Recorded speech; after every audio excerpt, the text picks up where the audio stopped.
na miradi mingine nyingi zilikwama kwa muda mrefu kwa sababu tulikuwa na matatizo na uchumi wa taifa letu la Kenya. Na niliwauliza kwa unyenyekevu, munipatie nafasi kidogo ninyoroshe mambo ya uchumi. Sasa mimi nataka niwatangazie uchumi wa Kenya sasa iko steady. Na sasa tuko na mpango kamili ya vile tutasukuma mambo ya maendeleo ya taifa letu mbele.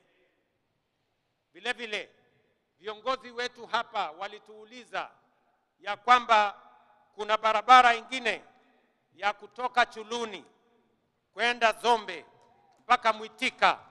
Hiyo barabara vile vile sasa tuko na contractor na tutawajengea hiyo barabara, kwa sababu tunataka tuhakikishe watu wa Kitui East, na mimi najua mbunge wenu Bwana Nimrod Mbai yuko hapa, ni mtu msumbufu sana, ananiuliza hiyo ya kwamba barabara ya kutoka Ikudha kwenda Mudha mpaka Mutomo, hiyo